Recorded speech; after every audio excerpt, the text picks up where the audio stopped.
God, he got him. We saw that literally at the boat ramp. We're here on Wilson Lake. That's not a very big one. He's not a very big one. I think we misjudged him jumping out of the water. We must have.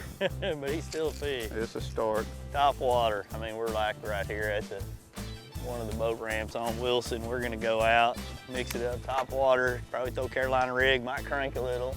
You know, I've been very fortunate to go to Florence, Alabama and fish both Pickwick and Wilson and spend time helping to operate the Collegiate Bass Fishing Championship that comes there every year. And it's a time of the year I always look forward to. And I go early for a simple reason is I want to go fishing. And I'm either gonna fish Pickwick or Wilson and know that I'm gonna catch a lot of fish every time I go there. You know, I've gone to Alabama fishing a number of times, and when you get up to northern Alabama, one thing you really notice is the number of people that fish. I mean, everybody's got a boat. You get out on the water, even on a weekday, maybe even at night, late afternoon tournaments. I mean, there are people fishing everywhere, and not all of them are fishing for bass. There's people out there fishing for white bass, fishing for drum, fishing for catfish. There's a variety of fish. I mean, it's good bluegill fishing. It's got everything in it, and there's a lot of people there that enjoy fishing. God, that's not good. Golly, that's not good. About a 2-pounder comes out there and Hits the pole. Hits the pole. Little basketball shot. Get mine out of the way. I like the commentary on that one. Yeah, that's pretty good. That's not good.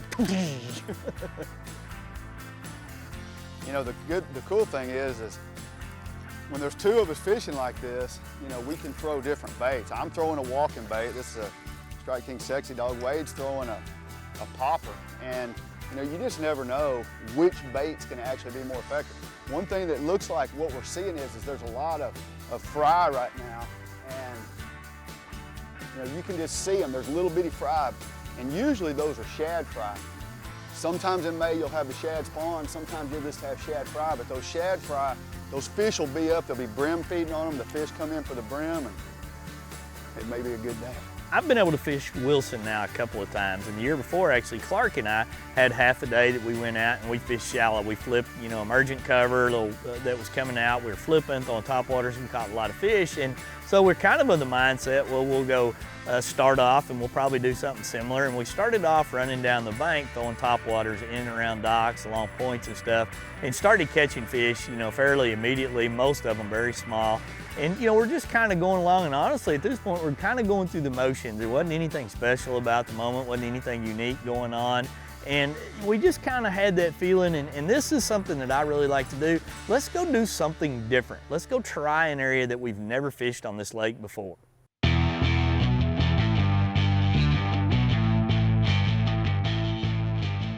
One thing you know about that system on the Tennessee River up there is going to be good fish to catch. And so when we get up there around the tail race, we get up there and we kind of find this big giant flat that's rocky. It's got some places that got, you know, just looking down, we're looking at our graph and you're just seeing some rocks, some boulders, just different rock outcroppings. And Wade starts throwing a Carolina rig right off the bat. I think we both did, because it looked like the kind of place you would throw a Carolina rig in.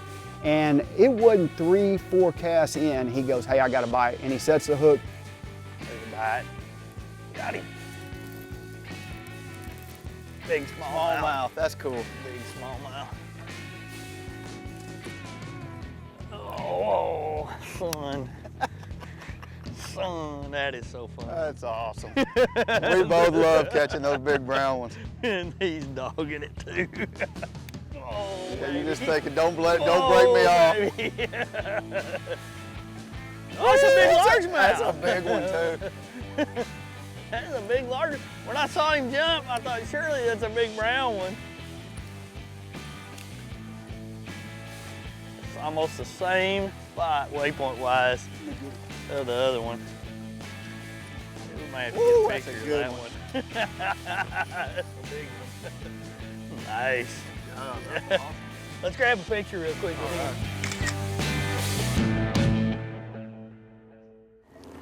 Get on back there, buddy. Grow up, be a big one. Boy, that's fun. You know, Carolina rigging up here is something we haven't done a lot of in our trips to Alabama, and it's not something that I tend to do a ton of to begin with. I'm such a more of a bank, fast-moving fisherman, but definitely a way to catch them, Clark. Yeah, and you know, the thing about it is what happens when they come off the bed a lot of times is, and a lot of times they'll stay a little bit shallower. We're on a big giant flat, like 8 or 9 foot. The bottom just looked good to us. We could, you know, it kind of felt gravelly and hard. We're way up here near the upper dam of Wilson, and hey, 2 bites in about 15 minutes, I got hung and broke off, so I'm out of the game right now. I may take Wade's rod from him because I'm not so sure he's not gonna have 3 before I finally get hooked up. Coming up, the action at the dam quickly turns into a game of numbers. Stay tuned to see who starts loading the boat with fish here on Wilson Lake.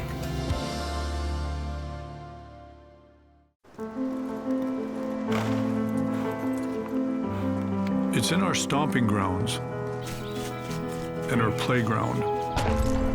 It's in our sights and our commitment. It's in him, it was in them, and it will continue with her. It's in my nature. Is it in yours? Quiet, you sons of fishes! Now, what? I'm switching sonar. Why? Cause now I can see fish swimming live in front of my boat. I even see fish attack my lure. Y'all sonar's just history. I'm out. I'm with him. The Fisherman's Handbook is brought to you in part by Cabela's, it's in your nature. Ranger Boats, still building legends one at a time. And Yamaha Marine, reliability starts here.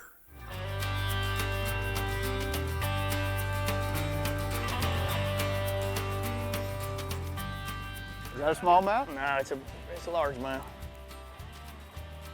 About the size of that first one, that little smaller. I just popped it off of a rock, and I mean, he was there. So Wade, we're sitting up at the very top end of Wilson Lake, and there's these big giant rock flats. Lots of rocks on it, and there's several reasons I think that those fish are on those rocks. Oh yeah, there's a million pieces of bait probably coming down right here. Good current. They can kind of set up an ambush point. You can't see the ambush point. You can't see it. You got to use your electronics, and you got to feel it as you're running your bait through there. Yeah. There's different little rocks. I mean, what we've kind of decided is we've gotten all of the bites we've got in one general little small area, but there's probably several little key areas. And if we just kind of keep milling around, it feels like we're going to keep on catching.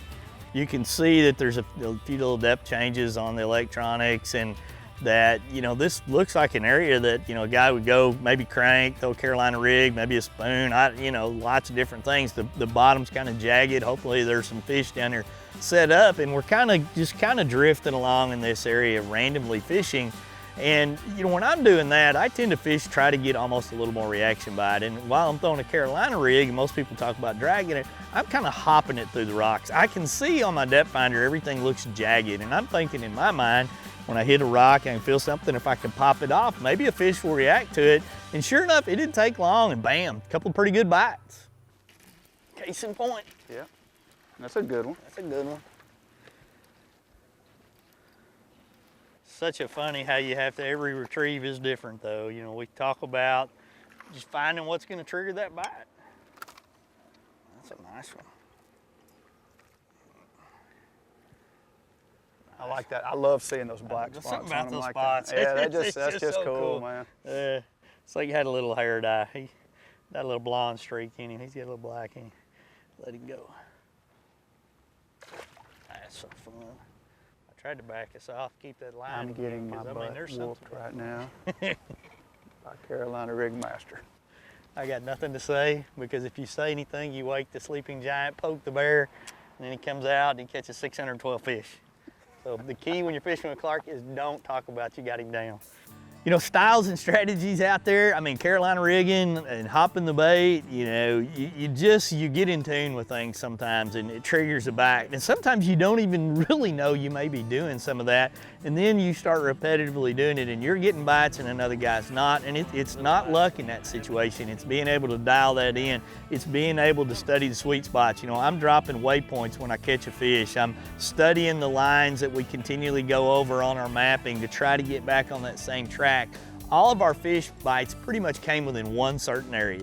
You know, we got a couple of bites, but one thing that's just so important and so easy with these Garmin's is being able to look at your track, look at your waypoints, and know exactly where you are. That way, you know, it used to be a long time ago we had to line up on all different kind of waypoints, on all different kind of landmarks, but now you look down, you know exactly where you're at. Well, and that's such a key thing. You know, this is not an area, we've never fished right here in our whole life. We fished Wilson Lake before, but not right here.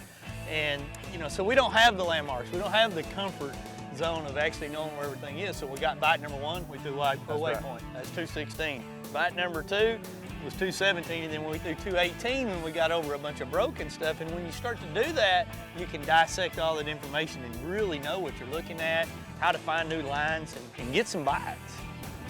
Got it? You got him. Little one. Little bitty guy.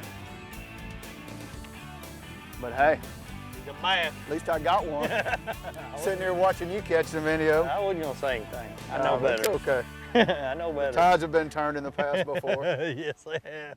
Stay tuned to see the tides turn and the current picks up as Wade and Clark fish closer to the tail race in search of what swims in these swift-moving waters.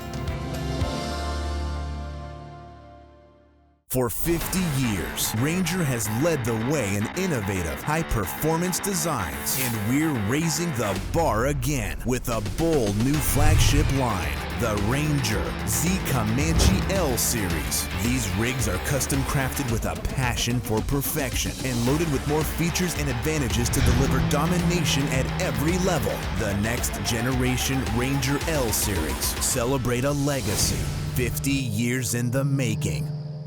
The key to a great boating experience has the Yamaha name on it. It's your key to legendary reliability. Right now, during the Yamaha Key to Reliability sales event, purchase any qualifying Yamaha outboard and exercise your power of choice between 5 years of Yamaha warranty protection or up to $1,500 in Yamaha dealer credit. The key to reliability is now your key to a great deal on a Yamaha outboard. Yamaha. Reliability starts here. The Fisherman's Handbook is brought to you in part by Garmin.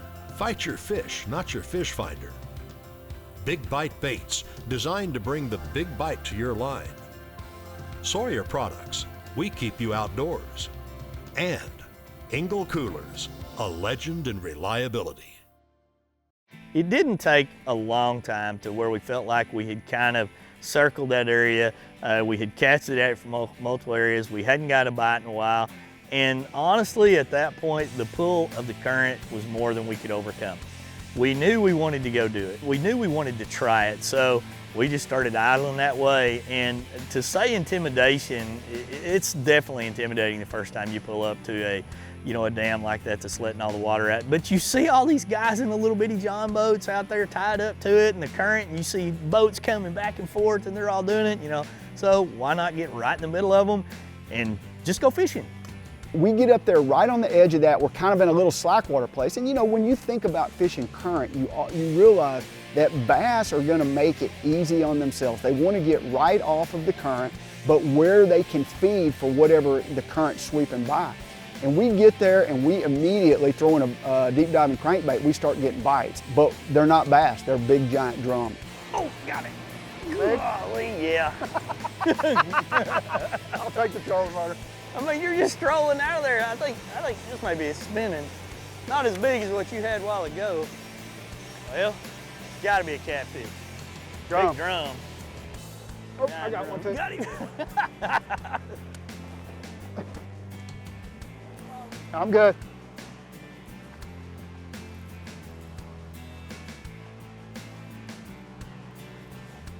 Mine's a drum too. To say I'm a rookie fishing a tail race would be the best explanation for everything I would know about it. I mean, I've read about it, I've seen it, I've talked to people about it, I've kind of witnessed it, but I've never really done it personally. So as we got up there, I mean, we're throwing crankbaits and you get hung, you give it a little slack, it pops off, something bites it.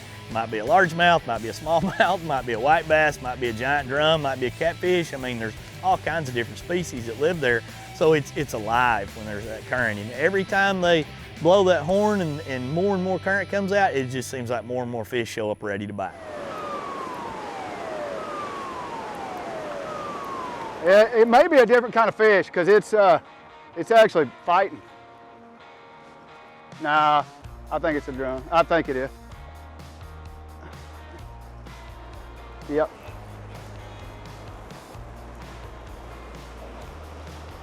Ugh.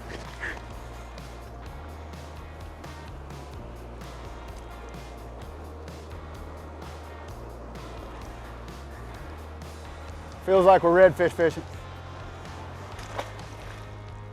We started catching drum like we were on the biggest school of drum within 100 miles of there. It was ridiculous. I don't know that I've ever caught drum like that. We were catching them one after another after another. I mean, it was like we were fishing for redfish, and they look a lot like redfish. You know, it's a fish that we caught them, you know, dragging stuff on the bottom. We caught them cranking. I don't know that we ever caught one on a swim bait, but they were down there pretty close to the bottom, and they were biting. It was really fun once we got out there and we got confidence doing it. You get out in the middle of that current where it was really streaming down through there, throw a crankbait around and man, I mean, you can catch white bass all day long. I mean, literally almost every cast in certain situations you could catch them. When you find some of the faster seams there and throw like one of those biffle bugs around, I was actually throwing the biffle head with a Big Bite Baits Fighting Frog on mine and pulling along through there. I mean, stuff's knocking the snot out of it on almost every cast. You're catching these giant drum, occasionally catching a bass doing it. I mean, what's more fun than getting a bite? That's ultimately what fishing is about, and getting confidence in doing something we've never done before.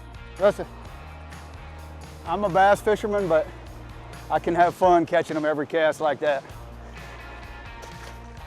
You know, when you got up in that tail race though, you needed a life jacket on. You just could see the power of that water coming through that dam. And the more generators they turned on, the more you could tell that, you know, you just got a little bit nervous. It was sweeping you. If you got out in that current, you would be gone instantly. I mean, downstream. But there was also a backflow that actually flowed back into the dam, and that's what was just a little bit spooky. We stayed out away from it. In Alabama, you can get as close to that dam as you want to. There's nowhere you can't get. They don't have buoys that say you got to stay away. So when you get up there, it's Katie barred the door. After the break, Wade and Clark continue catching a variety of Wilson Lake fish, including one they have yet to check off their list this trip. Here at Big Bite Baits, we've got a big line of different plastics, and you know, they're all a tool, so you want to have them with you all the time. I made several checks in crowded areas flipping that right there.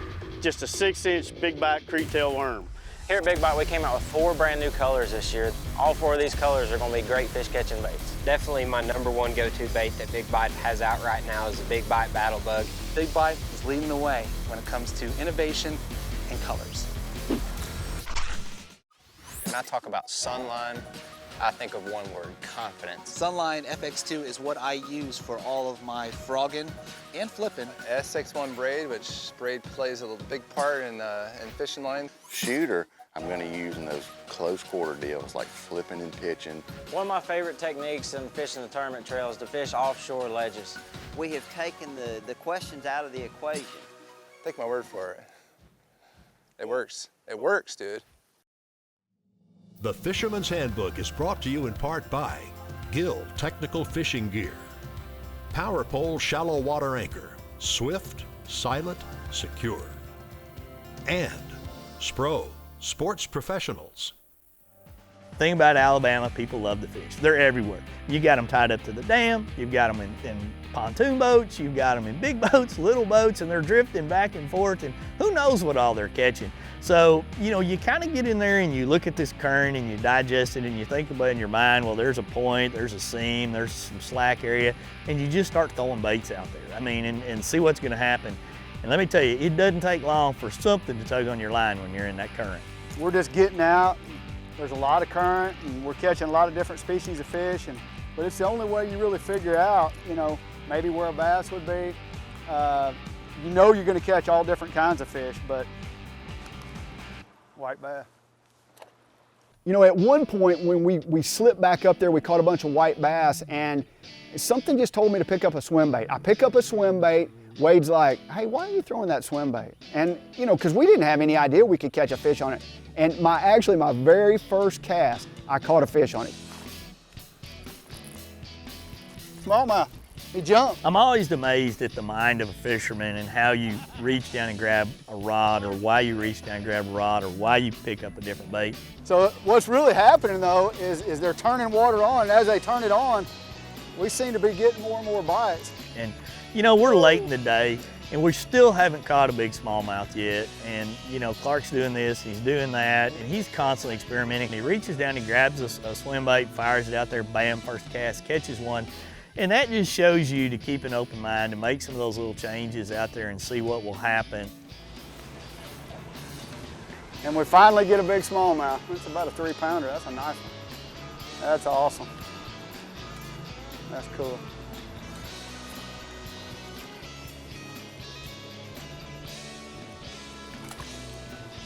That is awesome.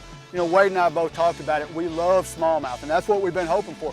He caught that big largemouth earlier, and we both thought it was a big smallmouth the way it jumped, and we finally got our big smallmouth. That's awesome. You know, so we've mixed it up, everything from the crankbaits to, you know, the biffle head type baits to swim baits to Texas rigs, to a little bit of everything out there. And we've caught fish now and everything. The boat's slimed up from all the big drum. Hands are getting sore. We caught a lot of largemouth on the Carolina rigs. We caught fish on topwater. And that's the thing about Alabama. When you visit Alabama, if you're not getting bites, move to another spot, because there's so many big schools of fish on so many of those bodies of water. You're just not where they're at if you're not getting a bite. That smallmouth, when he came leaping out of the water that first time, to me, that was the funnest fish of the day, because, you know, you catch a 3-pound brown fish, something in Texas we don't get to do that much. I get to do it a lot when I go up north, but I love smallmouth. The tail race deal was awesome. I've got so much confidence now that I wouldn't be scared to go do it. Not saying I know much more about it, but I'm not as intimidated by it. You know, once you kind of understand the nuances about it and you watch the other boats and how they interact with it, and you're safe, you know, wearing your PFD in a lot of those situations, you're gonna have a lot of fun. A lot of different species of fish swimming up there. You're just gonna get bites when you go do that. So keep an open mind. Do things you're comfortable with early on, perhaps, like we did through a topwater, went and drove the Carolina rig around for a while, but then the second half of the day, we said, let's go exploring, let's learn something new. And that's really the best takeaway from that trip. You know, we're on Wilson Lake, a lake we've got experience on, a lake we've got confidence in fishing, and now we've added a new little twist to our repertoire. If we go back there again, which I know we will, we can do the same thing again, we're gonna get our line stretched. The Carolina rig, you gotta get the weight, then you gotta get the bead, then you gotta get the swivel, then you gotta get the hook, then you gotta get a leader, and then you gotta build it, then you gotta tie it all. It's like making a trip to Home Depot to remodel your house.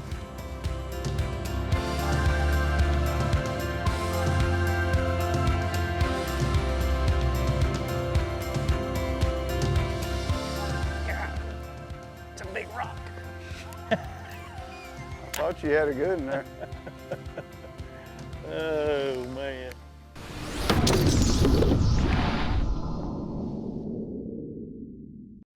Engel's got the original high-performance cooler and a whole lot more.